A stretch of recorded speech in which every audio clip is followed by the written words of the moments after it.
Today's subject is not a building or nuclear disaster, but that of a hoax, which drew in many of the most intelligent paleontologists of the time. It offered a vital piece of evidence in human evolution, a missing link if you will. This chance discovery would influence paleontology study down a dead end for over 40 years. My research, investigations and journalistic spirit has led me here to a small hamlet in East Sussex, England, at stupid o'clock in the morning, parked outside a closed pub, rethinking my career choices.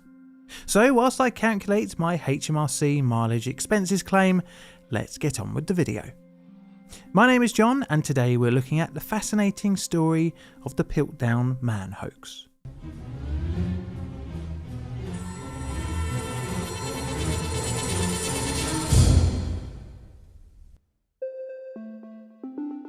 Background: a discovery. It is 1908 and workmen are digging in a gravel pit, just over 1 mile from the town of Uckfield, East Sussex, aka the town that those Class 170 DMUs go to from London Bridge. The area is known as the hamlet of Piltdown. Pile up the gravel and soil, a rounded object, which they believe to be a fossilised coconut, was discovered. Due to the workers' assumption, the item is broken up and piled up with the rest of the rubble. The fragments, for whatever reason, were then collected, and after initial examination by those on site, the decision was made to seek professional advice. The workers contacted English lawyer and local amateur archaeologist Charles Dawson. The fragments were handed over, and for 4 years Dawson would hold on to them until February 1912. When he decided to show off the discovery to one of the most respected museums in the world, the Natural History Museum. Charles Dawson was the co-founder of the Hastings and St Leonard's Museum Association. In the late 1880s and 1890s, Dawson had become a prolific discoverer of spectacular artefacts, leading to his nickname, as penned in the Sussex Daily News, as the Wizard of Sussex. Dawson, at the start of 1912, sent a letter to the Keeper of Geology at the Natural History Museum, Arthur Smith Woodward. The letter outlined Dawson's discoveries. Now, I should say Dawson had some legitimacy to his name, having been made a Fellow of the Society of Geologists and Society of Antiquities of London in 1885 and 1895 respectively, thus having the official titles of Charles Dawson, FGS, FSA. On top of that, due to his many donations to the British Museum, he had also gained the title of Honorary Collector. With such credentials, Dawson had some sort of credibility to his discoveries, more than say one of the workers who had dug up the skull fragments in the first place. The chance of becoming part of a discovery as big as Dawson's letter exclaimed led Arthur Smith Woodward to visit the site of Piltdown in the summer of 1912. The discovery offered a chance of proof of the first Englishman, the veritable two fingers to the French and Germans who had been discovering the remains of Neanderthals for the best part of the last century. So, throughout June to September, Woodward, Dawson and Pierre Teilhard de Chardin, a Jesuit priest and paleontologist, worked on the Piltdown site.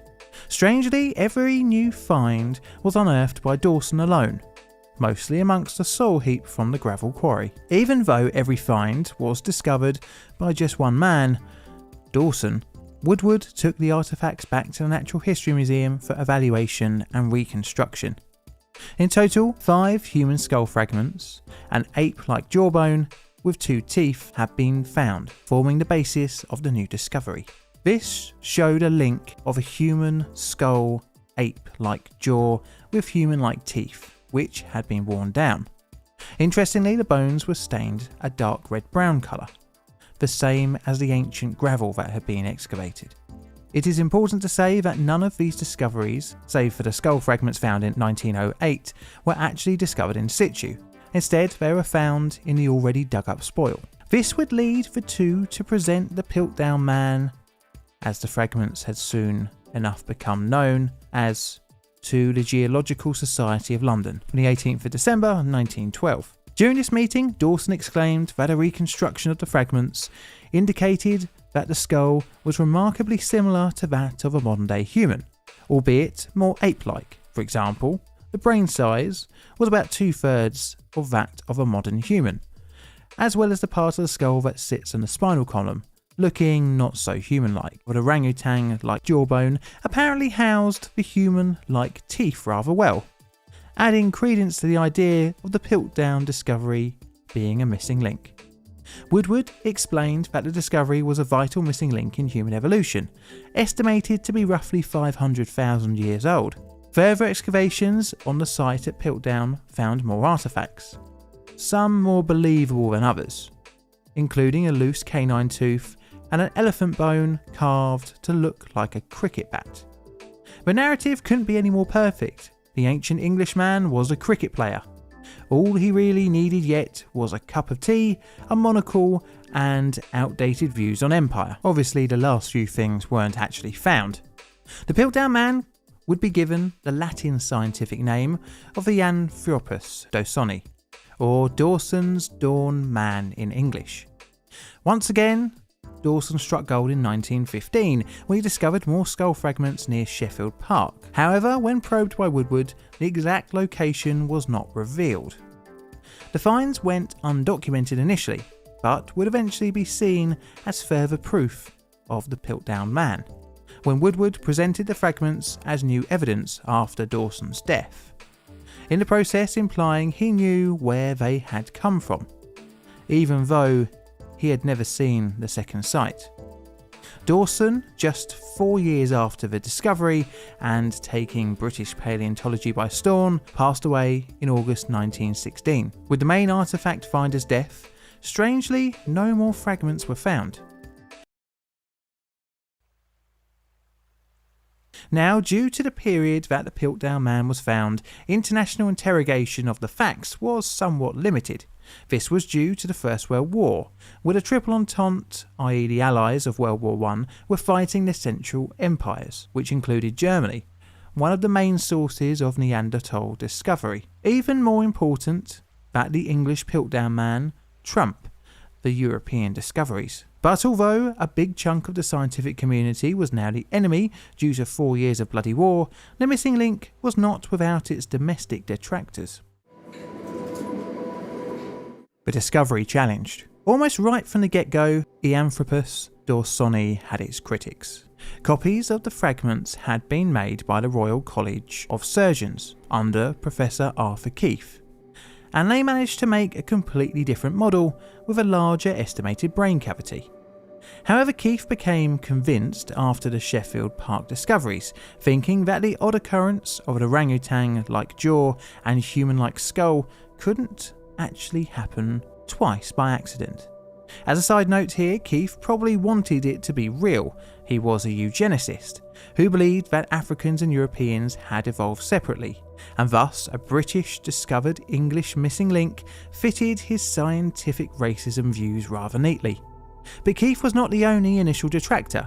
As early as 1913, an article published by David Waterston from King's College London in Nature magazine concluded that the sample consisted of an ape mandible and a human skull.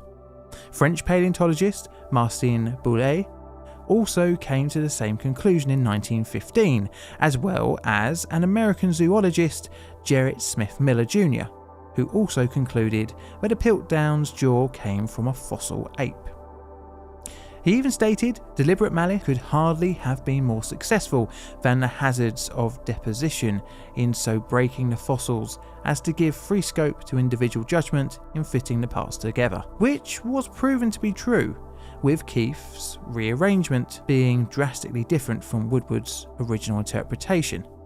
Later in 1923, German anatomist Franz Wiedenreich also concluded that both the jaw and skull were from different animals, with the addition of filed down teeth to look more human. But the detractors wouldn't be the ones to blow open the discovery.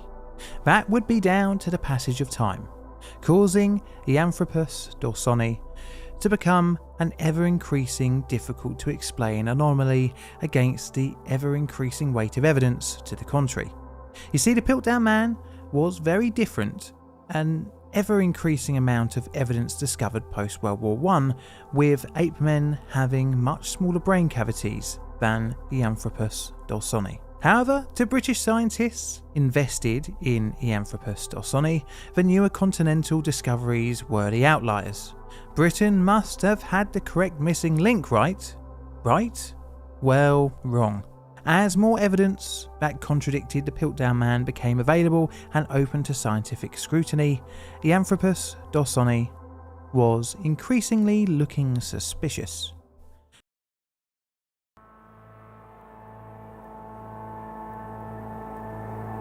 Piltdown Man, a fraud. Well, not exactly everything in our story was actually true. There were many holes in the Dawson story, with the line of custody of the skull prior to 1912 being ropey at best. A hoax had formed in that gravel pit in Piltdown. Someone had tried to pull the wool over the eyes of the Natural History Museum, in doing so leading British paleontology down a dodgy path. The best part of 40 years after the discovery, the Piltdown Man would actually be conclusively found to be a fraud. In the late 1940s and early 1950s, the fragments were extensively re-examined with greater scientific scrutiny. Microscopic examination found foul marks on the teeth, which could have only been caused by a deliberate act to mislead. It was also found that the bones had been stained using an iron solution and chromic acid. Even that cricket bat was fishy. I know. This is where the bullshit alarm probably started to go off for you as well as me, but it was discovered under a microscope that it had been carved using a modern knife. The nail in the coffin of the Piltdown Man was in 1949, when Kenneth Oakley used fluorine absorption dating, which showed the fragments to be no more than 500 years old. The results exposing the fraud were published in Time magazine in 1953. Although fake, the question loomed as to who was behind the fraud. Was it just one person or many? Well, that question remains largely unanswered, but we will have a run over the suspects. Our list included the obvious and even some celebrities. I'll start by saying it is highly likely that Dawson was behind the hoax, as well many of his other discoveries that earned him his fellowships were also scams. A multi-tuberculate mammal, Piltdown dawsoni, in which Dawson apparently found in 1891, was also found to have similarly filed teeth to that of the Piltdown Man. Another discovery, the Bulverhive hammer, was found to be shaped with an iron knife, the same way as that cricket club had been created. So clearly Dawson was at the heart of the fraud. Later DNA testing also found that teeth from both the Piltdown site as well as the mystery site in Sheffield Park were from the same animal, meaning whoever had one must have had the other. His story of workmen finding skull fragments in 1908 was also a recycled explanation of Dawson coming into possession of artefacts. So the Piltdown Man was a culmination of a career of frauds. Why? However, we will never know. But were there any accomplices? Possibly Pierre Teilhard de Chardin. He had previously travelled to regions of Africa where the orangutan jaw could have been sourced from. And in 1970, a suitcase owned by staff member of the Natural History Museum, Martin Alistair Campbell, Hinton, was found, with stained bones similar to Dawson's Piltdown Man. It was also banded around that Sir Arthur Conan Doyle was in on the hoax, as he'd given Dawson lifts to the excavation site. It is very likely Dawson was the key member of the hoax, but whether he had accomplices or not, we will probably never know. As is the same for the story of Dawson's motives, but it's possibly likely it was done for clout. My personal theory is the amateur wanted to be seen as the expert at any cost. There is actually a monument to the Piltdown Man erected in 1938 by Arthur Keith, which is down this road behind this gate. It's on private land, so this is as far as I could get. Now the hoax has gone down as one of Britain's greatest. I mean, it did alter nearly a whole country's line of scientific investigation for the best part of a century. It highlighted British sensibilities of the time. Or that being a big-brained early human would of course come from England and play cricket. Okay, so I'm going to rate this as a number 3. Oh balls, people will remember this. And a 9 on my legacy scale. This is a Plain Difficult production. All videos on the channel are Creative Commons Attribution Share Alike licensed. Plain Difficult videos are produced by me, John, in a currently wet and miserable corner of southern London, UK. I have YouTube members and Patreons who support the channel financially, and I'd like to thank you, as well as the rest of you who tune in every week to watch these videos. I have Twitter and Instagram where I post up random photographs and all sorts of other odds and sods. And all that's left to say is thank you for watching, and Mr. Music, play us out please.